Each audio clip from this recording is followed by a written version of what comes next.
Claves de la semana. Seguimiento de noticias internacionales elaborado por CESCE. Saludos, estas son las noticias clave de la semana. Comenzamos este repaso informativo hablándoles del comercio mundial, que ha aumentado más de lo previsto en 2025.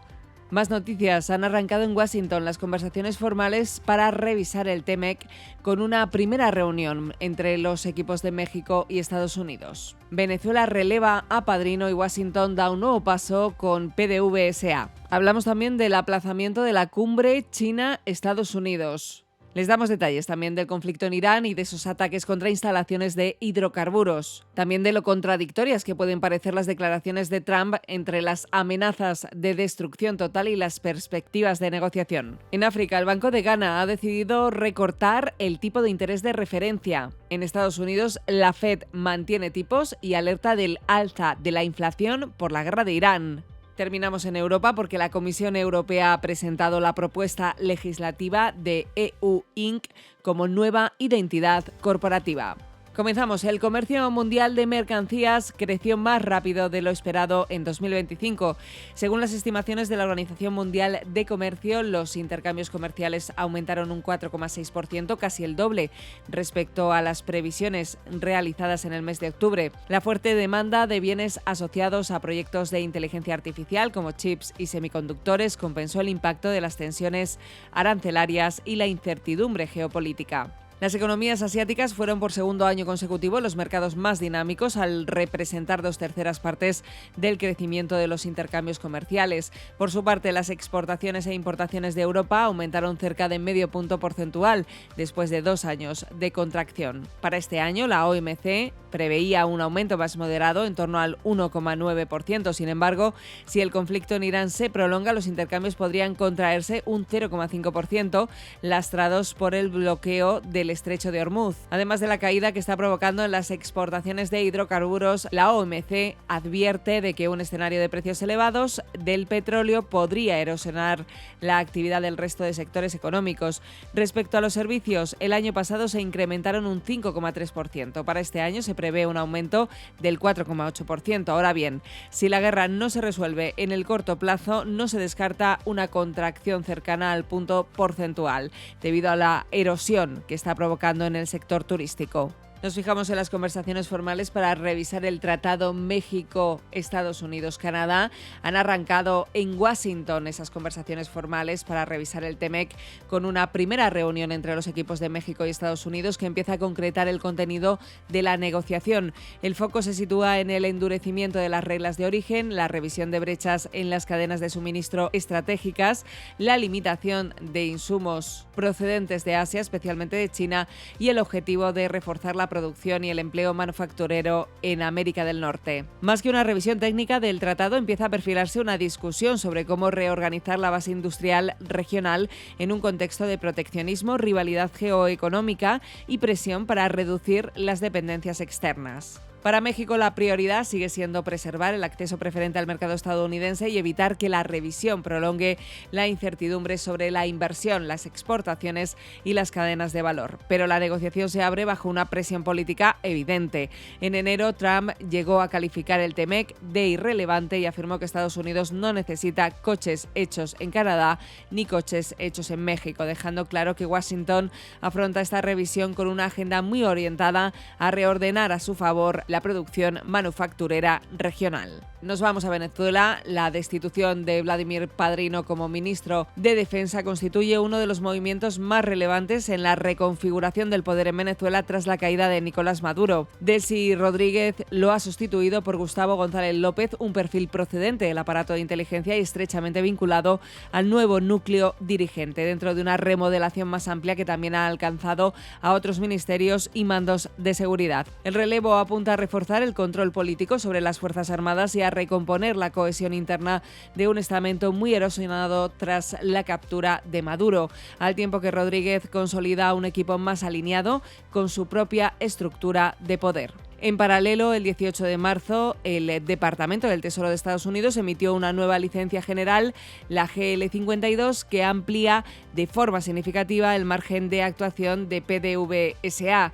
autoriza determinadas transacciones con la petrolera estatal y abre un marco más amplio para operar con ella en un nuevo paso dentro de la flexibilización selectiva de sanciones. La novedad no equivale a la normalización plena porque Washington mantiene límites y mecanismos de supervisión sobre los ingresos y conserva otras restricciones, pero sí va más allá de las autorizaciones parciales previas al crear un perímetro más amplio para la operativa petrolera y la eventual entrada de inversión.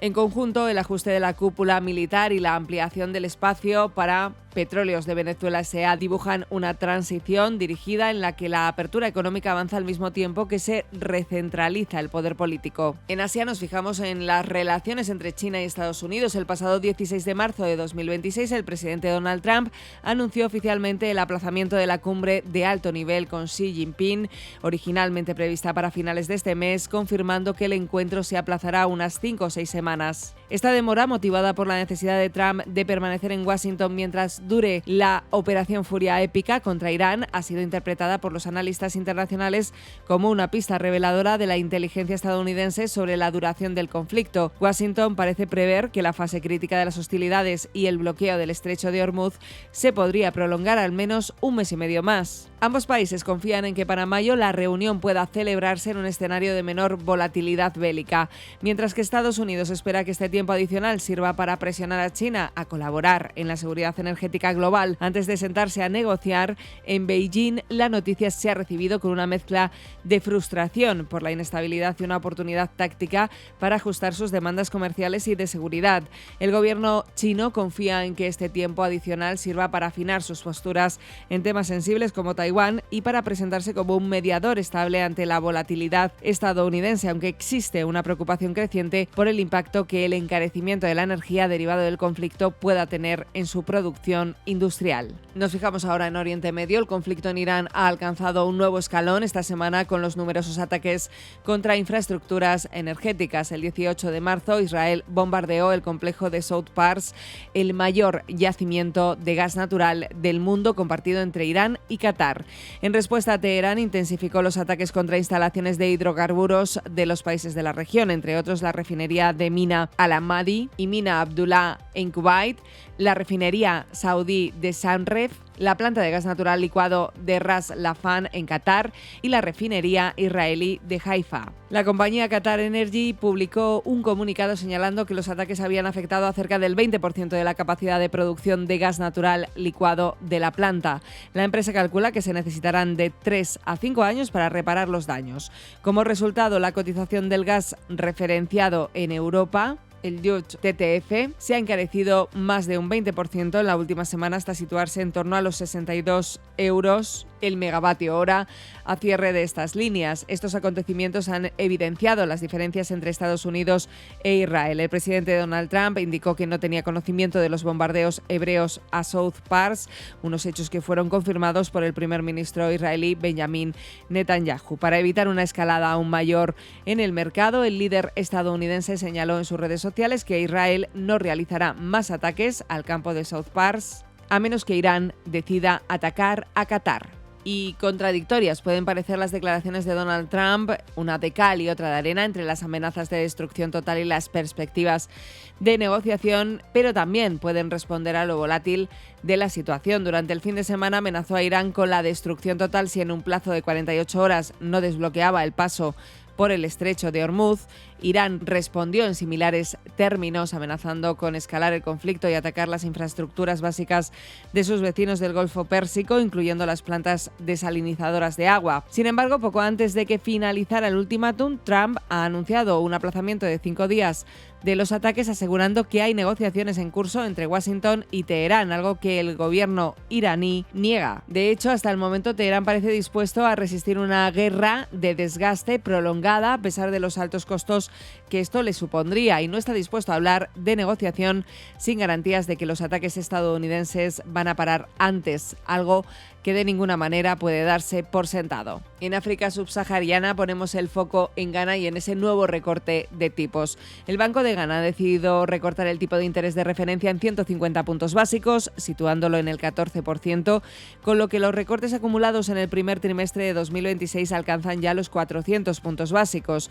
La decisión responde a la mejora de las condiciones macroeconómicas internas y a que los tipos reales se mantienen todavía en niveles elevados. Este se trata del quinto recorte consecutivo y se produce tras confirmarse la tendencia a la baja de la inflación en febrero, que cayó hasta el 3,3% interanual, su nivel más bajo en casi 3 décadas. La contención de los precios se ha apoyado en el fortalecimiento de su moneda, una mejora en el suministro de alimentos y en el encarecimiento del oro, una de las principales exportaciones. Además, las reservas de divisas del Banco de Ghana han alcanzado una cifra récord, 14.500 millones de dólares, equivalentes a 5,8 meses de importaciones, casi el doble del mínimo recomendado. La Reserva Federal de los Estados Unidos mantiene tipos y alerta del alza de la inflación por la guerra de Irán. El pasado 18 de marzo, la Fed decidió mantener los tipos de interés en el rango del 3,50% al 3,75% en una votación que rompió la unanimidad con un resultado de 11-1.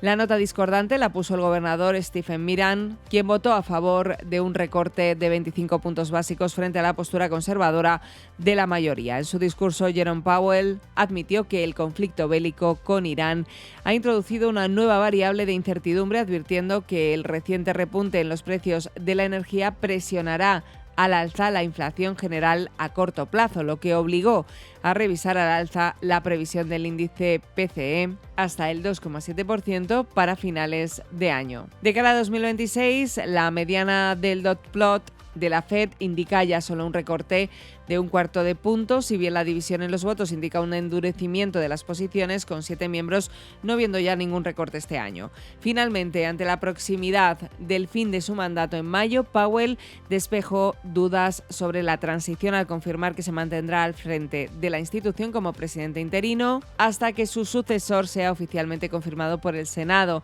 garantizando así la estabilidad del Banco Central en un momento de alta tensión geopolítica. Y terminamos este recorrido informativo en la Unión Europea. La Comisión Europea ha presentado la propuesta legislativa de EU Inc., un nuevo conjunto de normas corporativas unificadas con el propósito de facilitar la creación, el funcionamiento y el crecimiento de empresas en la Unión Europea. Su objetivo es ayudar a eliminar barreras administrativas y homogeneizar las normas como vía para superar la fragmentación del mercado europeo desde el punto de vista del marco jurídico empresarial, donde las empresas europeas que desean expandirse se enfrentan a 27 regímenes jurídicos y a más de 60 formas de empresa nacionales.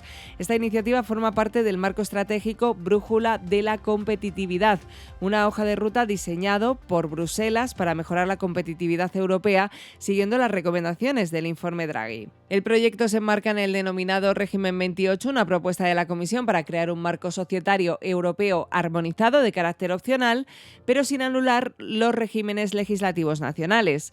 La propuesta incluye medidas como el registro de empresas en 48 horas y sin requisitos mínimos de capital, la digitalización de todas las operaciones y procedimientos simplificados de liquidación de sociedades en el caso de empresas que dediquen más del 5% de sus ingresos totales a la investigación o al menos el 10% de sus costes operativos en I+D. Además, las compañías bajo el paraguas EU Inc. no tendrán la obligación de crear una filial o designar un representante local para operar en otro estado de la Unión Europea. Los siguientes pasos incluyen el debate por parte del Parlamento Europeo y el Consejo, y una vez que se alcance un acuerdo, algo que la Comisión espera antes de finalizar 2026, la ratificación por parte de los 27. La puesta en práctica de la ley podría tener lugar entre 2027 y 2028. Y hasta aquí nuestro repaso de noticias internacionales. Recuerda que puedes consultar más desde el apartado de comunicación Claves de la Semana en nuestra web ceste.com. Hasta la semana que viene.